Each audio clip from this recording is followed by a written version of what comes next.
A concern was raised by Iraq in respect of the report that I've just given you, and Iraq was questioning why did I visit Russia in the context of the war in Ukraine and not Gaza.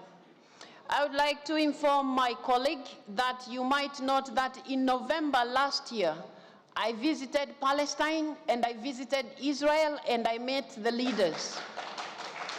And that was my first visit after becoming president in October.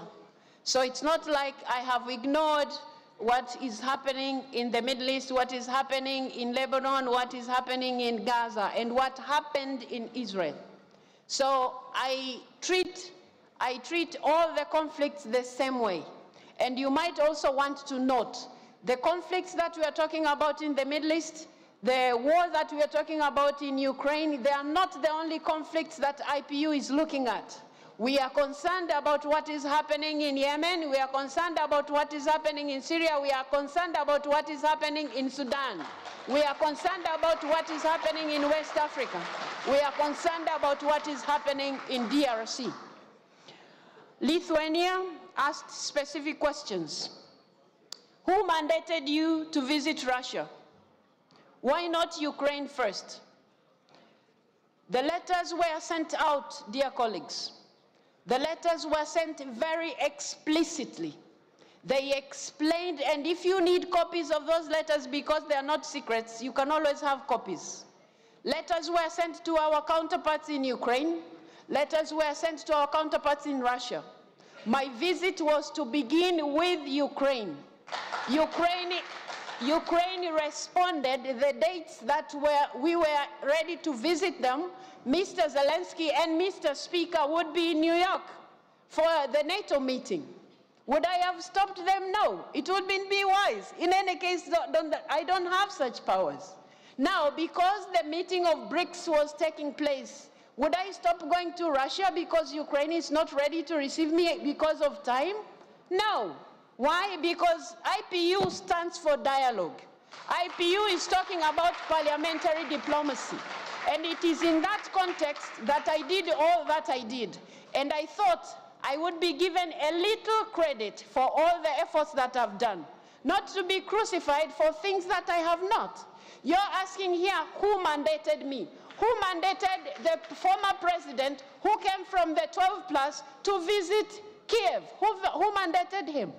Please, I think we have to reach a point where I have explained myself several times to you 12+, to everybody else who cared to understand. If you have a feeling like I went to Russia without going to Ukraine first, I have told you several times, letters were sent out. I wouldn't turn out my visit to Russia because I'm unable to reach Ukraine. You didn't ask me similar questions when I visited Israel, did you? You didn't ask me similar questions when I visited Palestine, did you?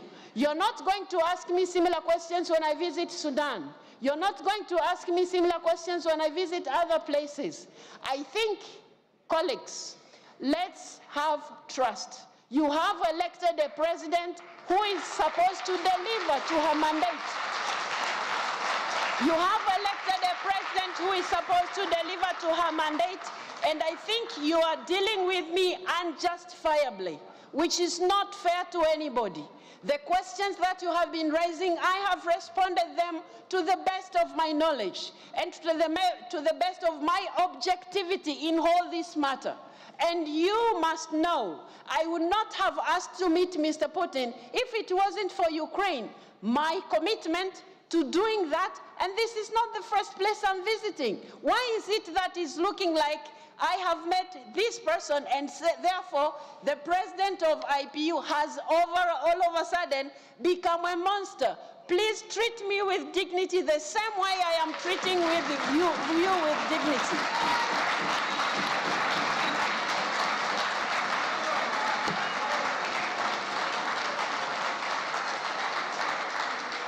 I will at all times advance parliamentary diplomacy. I will at all times give respect to the ideals of IPU, but I request you members to also accept I'm not God, I'm not an angel, I'm only human, I'm doing what is possible within my powers. The president of the task force has just informed you, and I have been repeating myself in this respect. I was requested by the task force to do what I did. What did I do wrong? I was supposed to sit back and tie my hands and say there's nothing we can do as IPU. That will not be doing justice to the women and children of Ukraine who are suffering. That wouldn't be fair to the mandate that you have given me. Give me a chance to lead this institution according to the ideals that we stand for. Not to crucify me just because I come from some country. Some of you maybe feel like we are still colonized in the mind. No. No, we are not. No, we are not. So please, let's respect each other. I'm doing the best that I can, and that is exactly what I'll do. That is my commitment to you. I will keep doing that. Thank you very much.